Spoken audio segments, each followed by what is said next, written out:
Frogs and Toads by W. Seville Kent.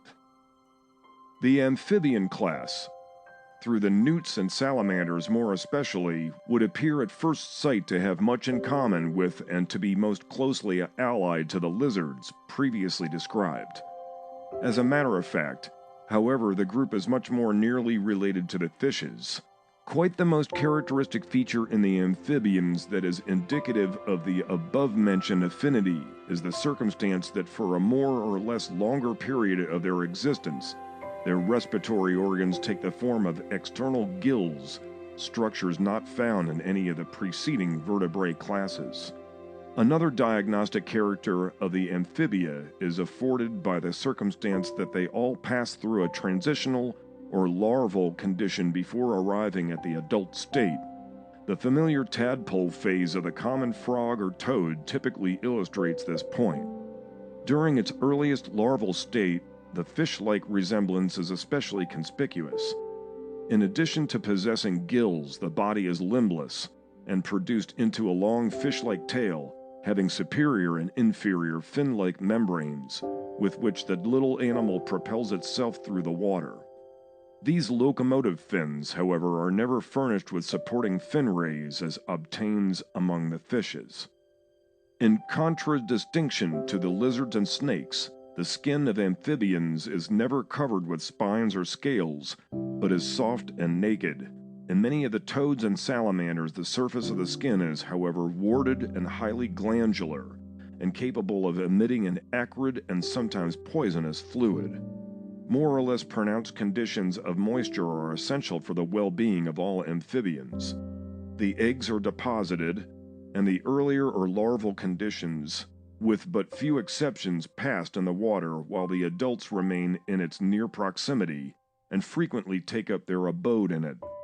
Amphibia do not, however, drink water after the manner of lizards and other reptiles, but absorb all the moisture they require through the surface of their skins. The deeper and more essential skeletal elements of the amphibia differ conspicuously from those of the preceding groups. The vertebrae in the permanently gill-bearing species more particularly are scarcely to be distinguished from those of fishes. In the frog and toad tribe, on the other hand, they are reduced to a less number, 7 or 8 only, than is found among any other vertebrates, while ribs do not exist or are rudimentary and functionless throughout the class. Many bones of the skull in the amphibia, as well as its general construction, are more in accord with those of fishes than of ordinary reptiles. The tongue, not always present, is attached immediately inside the front of the lower jaw, its tip pointing down the animal's throat. It is remarkable that, notwithstanding their aquatic proclivities, no amphibian has been discovered which frequents salt water. Amphibians amongst themselves constitute two very easily recognized subdivisions, the one including the frogs and toads, collectively forming the tailless group, and the other represented by the newts and salamanders, or tailed amphibians. The former group has an almost worldwide distribution, numbering some 1,000 species. It is most abundantly represented in the tropics, ranging thence in diminishing numbers to the limits of the Arctic Circle.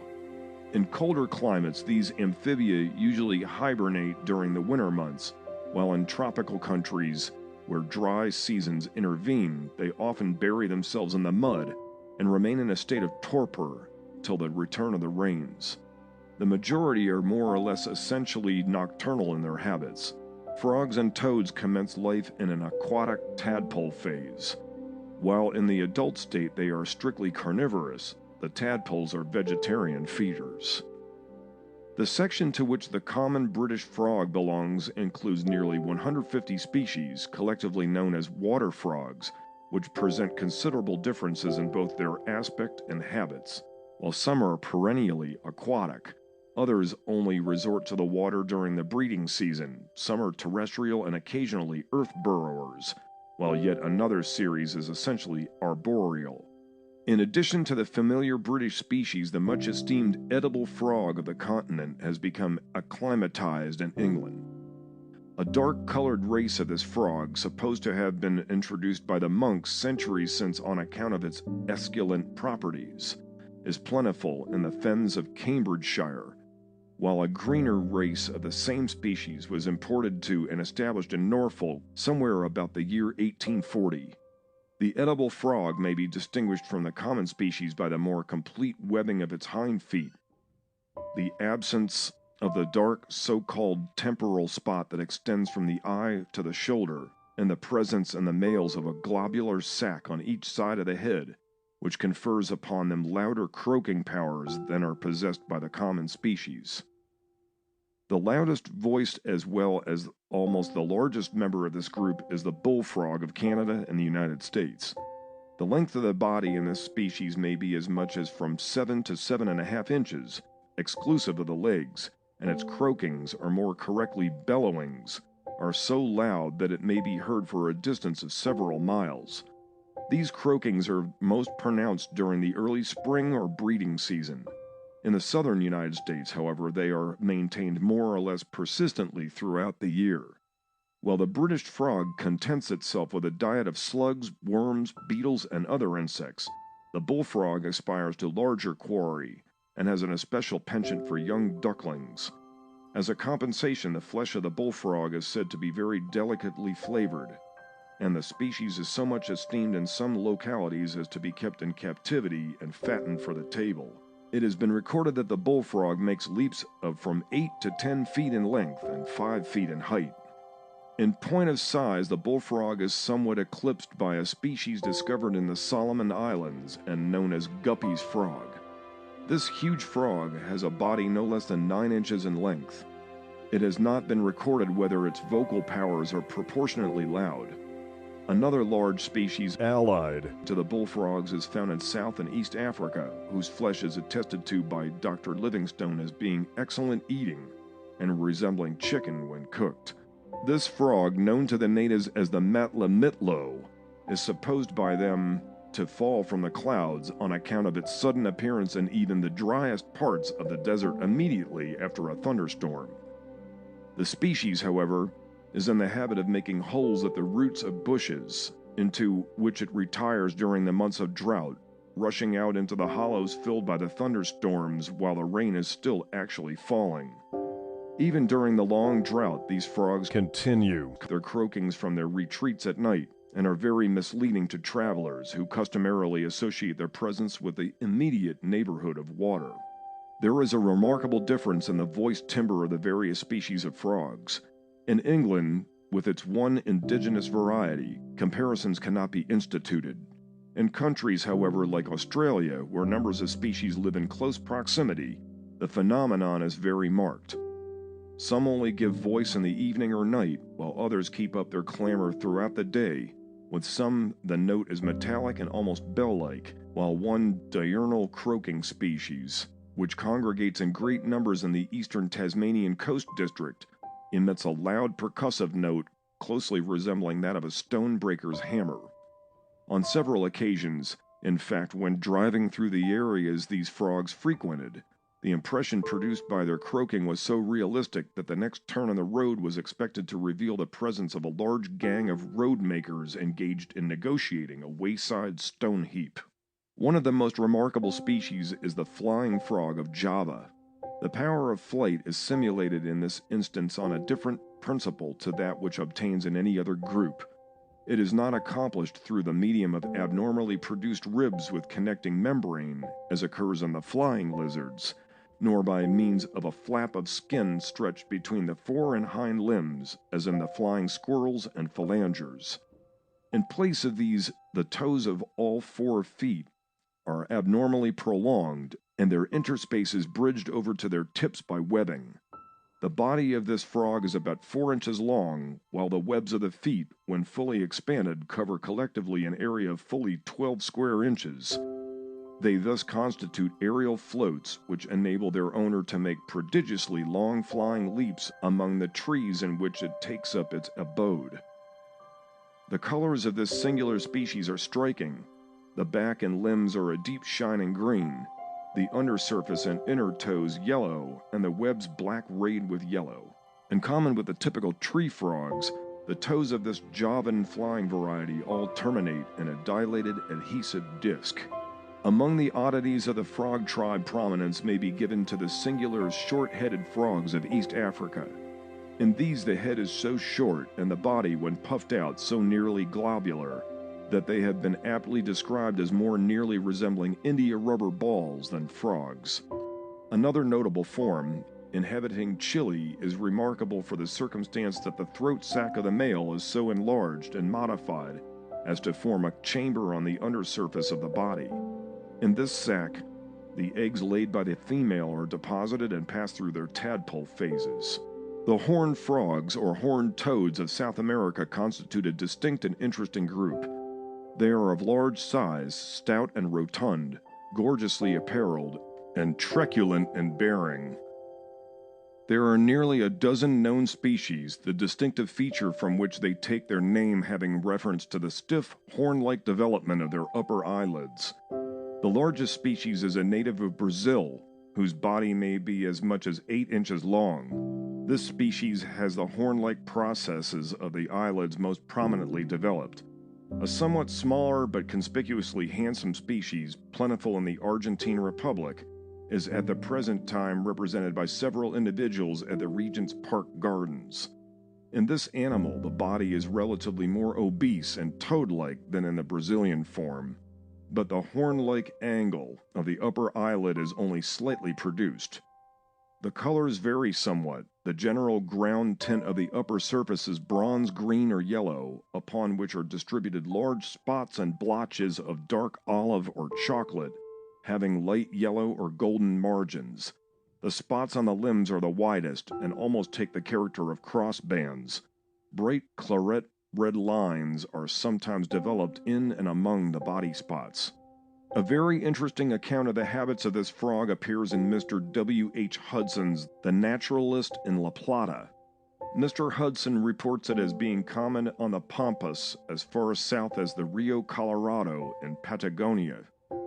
In the breeding season, it congregates in pools and displays extraordinary vocal powers which are exercised at night. The notes uttered are long, resembling those of a wind instrument, and are so powerful that on still evenings they may be heard distinctly a mile off. After the pairing season, the frogs disperse, and retiring to moist places, bury themselves just deep enough to leave their broad green backs on a level with the surface. The eyes, under these conditions, look out as from a couple of watchtowers, and are on the qui vive for any approaching prey. This consists of any moving creature which they can capture, such as other frogs and toads, birds, and small mammals. In very wet seasons they will frequent the neighborhood of houses, and lie in wait for chickens and ducklings, often capturing and attempting to swallow objects much too large for them. In disposition, they are exceedingly pugnacious, savagely biting at anything that comes near them. When teased, the creature swells itself out to such an extent that one expects to see it burst. It follows its tormentors about with slow, awkward leaps, its vast mouth wide open, and uttering an incessant, harsh croaking sound. When they bite, these frogs hold on with the tenacity of a bulldog, poisoning the blood of the creatures seized with their glandular secretion. Mr. Hudson records 2 instances in which, to his knowledge, horses were killed through being bitten by a horned frog. One of them, while lying down, had been seized by a fold in the skin near the belly. The other had been grasped by the nose while cropping grass. In both instances, the vicious frog was found dead, with jaws tightly closed, still hanging to the dead horse. It would seem, Mr. Hudson remarks, that they are sometimes incapable of letting go at will, and like honeybees, destroy themselves in these savage attacks. The tree frogs represent one of the most distinct groups of the tribe. All its members are more or less arboreal in their habits, repairing to the water only during the breeding season, or leaving the trees to seek shelter in the earth or underneath stones or timber for the purposes of hibernation. As an adaptation for their special habits, the toes of the tree frogs are provided at their tips with suctorial discs, so that they can walk on perpendicular or smoothly glazed surfaces after the manner of the geckos among the lizards. Another characteristic feature is the development on the undersurface of their bodies of peculiar granular glands, pierced by numerous pores, through the medium of which they rapidly absorb the moisture deposited by dew or rain on the surfaces of the leaves among which they live. The colors of the tree frogs harmonize, as a rule, so completely with those of their leafy environments that their presence very readily escapes detection. Many of the species, moreover, rival the chameleon in their capacity of quickly adapting their tints to that of a newly occupied surrounding.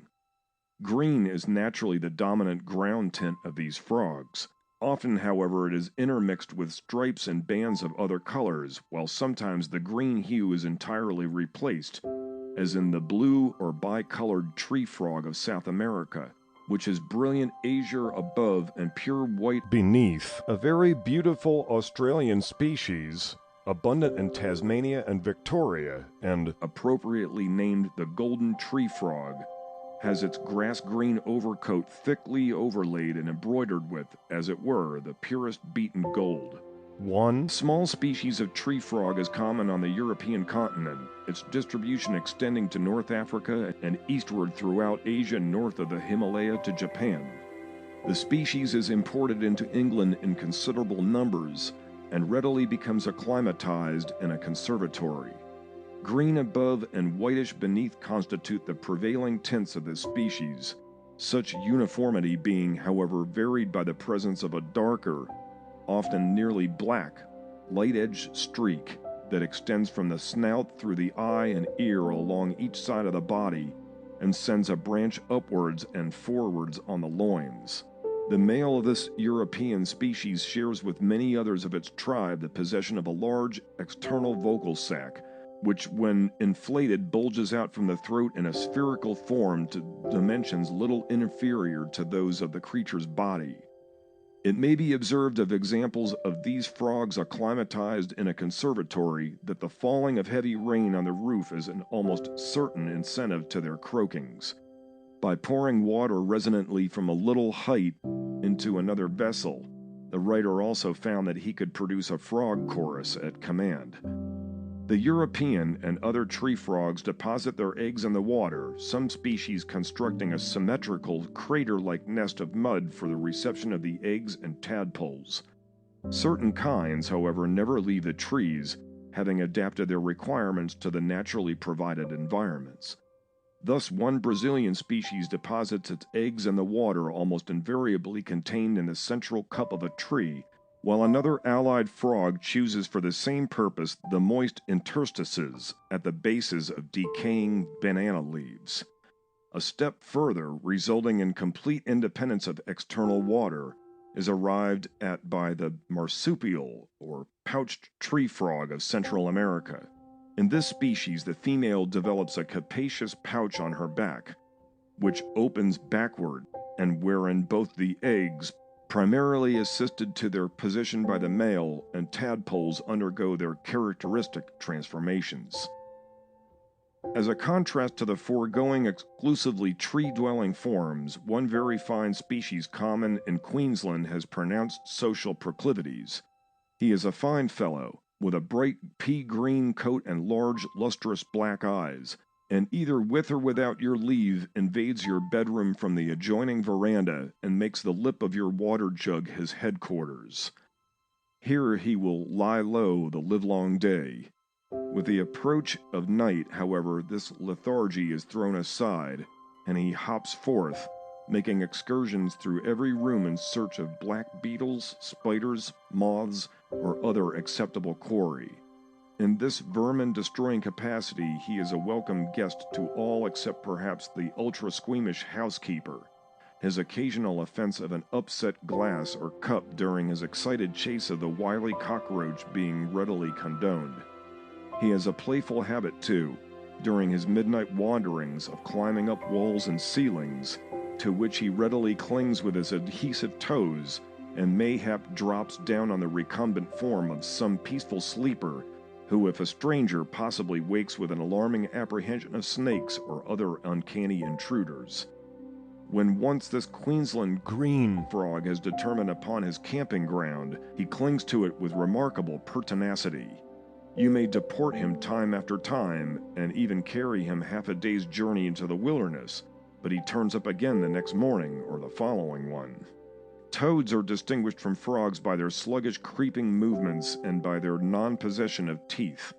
There are over 80 species having collectively an almost cosmopolitan range, though they are not found in Australia, New Guinea, Madagascar, or the Pacific Islands. The common British species enjoys a wide distribution, being found throughout Europe, Asia, excepting India and Northwest Africa.